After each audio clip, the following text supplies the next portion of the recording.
se ha venido estudiando, existen diversas herramientas para la definición de escenarios: los tendenciales, los posibles, los probables y los dinámicos. En el siguiente trabajo se explican los elementos suficientes para la exploración de las alternativas del futuro. Resaltando lo más importante sobre el capítulo 9, mismo que habla sobre los diferentes métodos de predicción cuantitativa para la identificación de escenarios tendenciales, se debe de tener una noción de dónde se ubica este tema. Se encuentra dentro de las primeras dos etapas del proceso prospectivo, que son el entendimiento del contexto y visualización estratégica. A pesar de que la fase de análisis llega a adoptar los enfoques cualitativos y cuantitativos, por los métodos de pronóstico las alternativas se basan en la construcción y prueba de los modelos. Los métodos se dividen en dos grupos: modelos de series de tiempo y modelos explicativos. La finalidad de presentar este capítulo es lograr conocer y utilizar las diversas herramientas para poder elaborar un análisis que facilite la predicción cuantitativa para un conjunto de diversas observaciones. ¿Qué es el modelo de serie de tiempo? Para examinar una serie de tiempo se debe de tener en cuenta que la finalidad es el encontrar el valor futuro de esta. Existe una función en la que se expresa el patrón de la serie de tiempo. Y es igual a tx, sx, cxl. Es de aquí de donde se obtienen los componentes, como lo son la tendencia, la estacionalidad, el ciclo y la regularidad. El componente de la tendencia es la evolución lenta y a largo plazo de la serie. El componente cíclico indica cualquier secuencia recurrente de puntos por encima y por debajo de la línea de tendencia que se pueden atribuir al componente cíclico. El componente estacional muestra si es que la serie de tiempo tiene un patrón regular en periodos de solo un año.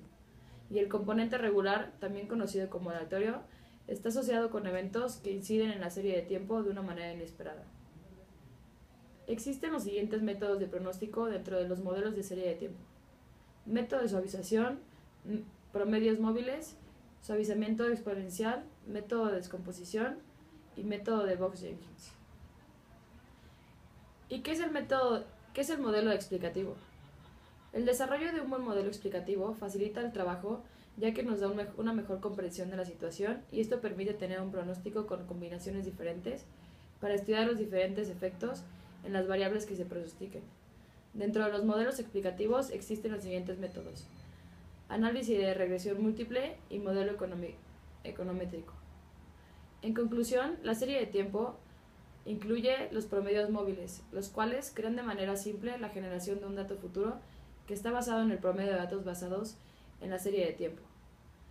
El fundamento de predicción del método de descomposición de serie de tiempo consiste en enfocar e identificar el tipo de patrón en la serie de tiempo que se puede dar en las tendencias, estaciones o cíclicos.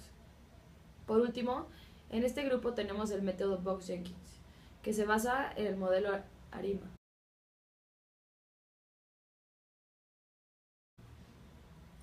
Para el segundo grupo tenemos a los modelos que se basan en las relaciones causales entre las variables tales como regresión múltiple y los modelos econométricos. Los modelos de serie de tiempo pronostican una serie basada en el comportamiento que tuvieron las variables en el pasado, mientras que en los modelos explicativos se estiman las relaciones entre las variables que muestran las señales de causalidad. Ahora, pasando al capítulo 10, que plantea la identificación de futuros posibles mediante el método de ejes de Peter-Schwartz. Esta metodología permite observar la configuración de situaciones que van al escenario alteramente positivo hasta rotundamente negativo y las expresiones intermedias de la situación planteadas mediante los eventos identificados. El método de los ejes de Peter es una valiosa alternativa para generar procesos de inteligencia colectiva en función de la exploración de las posibles futuras. Schwartz encabezó las actividades de planeación de una de las multiplicaciones que se destacan por el uso de métodos de escenarios. Gracias a esta experiencia, Schwartz fue profundizado y perfeccionizado su modelo para generar escenarios, que fue plasmado en el libro The Art of the Long View. Él define a los escenarios como una herramienta para ordenar percepciones acerca de los futuros ambientes alternos por medio de los cuales se podrían desplegar nuestras decisiones. Considera la creación de escenarios como una forma disciplinada de pensamientos. Los escenarios se perciben por hipótesis para resaltar riesgos y oportunidades. Desde su perspectiva, los escenarios deben ofrecer elementos que generan valor. El funcionamiento. El proceso de construcción se divide en 8 etapas. La primera es establecer el tema o decisión central. Identificar las fuerzas clave en el ambiente. La tercera es reconocer las fuerzas conductoras. Cuarta, evaluar de acuerdo con su importancia e incertidumbre. Quinta, seleccionar la lógica de los escenarios. Sexta, llenar los escenarios. Séptima, estimar las implicaciones. Y por último, seleccionar los indicadores principales. Establecer el tema o decisión central. Para generar valor, los escenarios deben enfocarse en temas o decisiones centrales relevantes para la organización o la comunidad interesada en provenir. Para identificar los temas hay que pensar de acuerdo de adentro hacia afuera. Debe de precisar una fecha límite y un ejemplo dentro de una empresa del tema puede ser que nuevo producto o nuevo servicio a lanzar. Identificar las fuerzas claves en el ambiente local. A. Ubicar aquellas variables que podrían tener un impacto en el éxito o fracaso del tema. Y B. Es recomendable tener una lista de variables extensas para poder evaluarlas. Reconocer las fuerzas conductoras. Se trata de elementos de macroambiente que están detrás de las variables que requieren un ejército grupal de análisis para identificarlas. Este aspecto puede ser político, ambiental, económico, social, entre otros, y se puede distinguir elementos que pueden ser predeterminados o inciertos.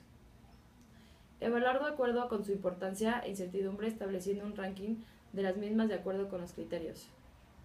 Seleccionar la lógica de los escenarios. Llenar los escenarios. Estimar las implicaciones y seleccionar los indicadores principales. En resumidas palabras, el modelo de ejes de Peter Schwartz representa una opción metodológica para construir escenarios requeridos en estudios y ejercicios prospectivos. Su objetivo principal es servir como instrumento de apoyo para la toma de decisiones al desplegar alternativas de futuros que permiten contrastar oportunidades y retos para individuos, organizaciones y sociedades. A continuación se explicará el método descrito en el capítulo 11, correspondiente a la identificación de escenarios probables, conocido como el análisis de impacto cruzado, que se desarrolló por la necesidad de mejorar la construcción de los escenarios derivados de la aplicación de la técnica Delphi. Las principales características a mejorar fueron la contabilidad, la confiabilidad y la coherencia de los resultados. El análisis de impacto cruzado es un método que se emplea para enfrentar múltiples problemas, entre los que resaltan valoración de alternativas tecnológicas, planeación estratégica de negocios y análisis de política. Además, analiza las diversas cadenas de impacto que un determinado evento mantiene sobre otros y determina su efecto global. Su lógica básica subyacente consiste en hacer una exploración del futuro sobre la base de una serie de eventos que pueden o no ocurrir dentro de un horizonte temporal considerado. En término evento se refiere a una hipótesis que puede o no ser cierta, según si tal vez ocurra o no en el macro temporal analizado. Dentro de este orden de ideas, los escenarios futuros que pueden presentarse dependerán estrictamente de la ocurrencia o no ocurrencia de los eventos visualizados como la base de pronóstico por el grupo de expertos. Estos se dividen en dos. El primer impacto, aplicación para el cálculo de probabilidades finales de los eventos en un tema de interés. Y el segundo enfoque, clasificación de los distintos escenarios creados a partir de un conjunto de eventos de un tema de interés.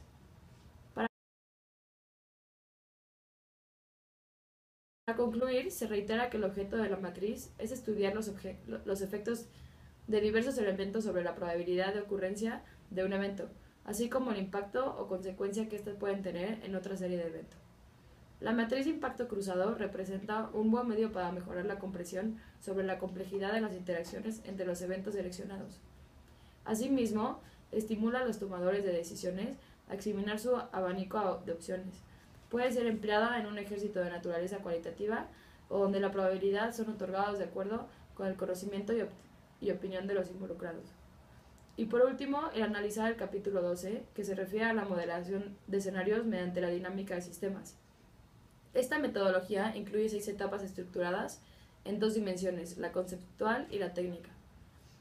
Se parte en 3 etapas conceptuales, iniciando con la definición del problema, la conceptualización del sistema y la representación del modelo. Posteriormente, la dimensión técnica continúa con la revisión y evaluación del comportamiento del modelo, y finalmente se concluye con el uso que se le dará al modelo a través de de distintos escenarios. Existen tres apartados básicos para analizar: sistema y complejidad.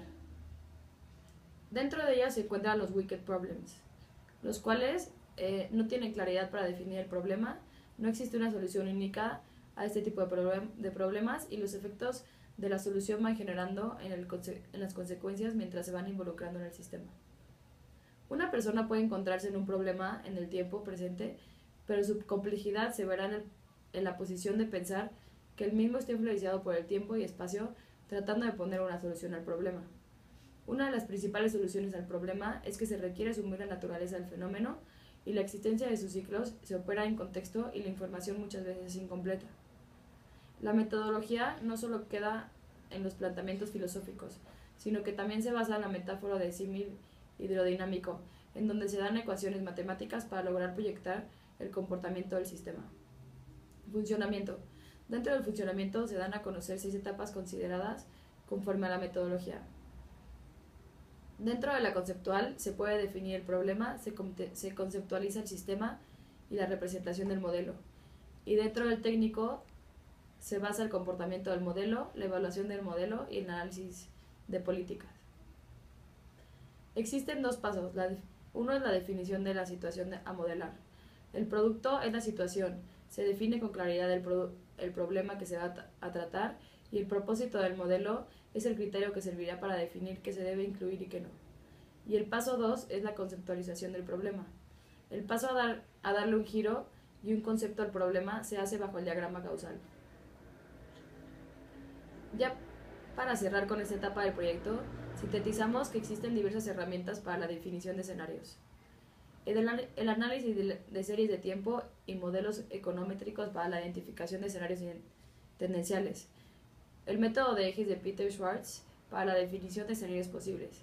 El sistema de matrices de impacto cruzado para probabilizar los escenarios, y la modelación dinámica de sistemas para la identificación de escenarios dinámicos.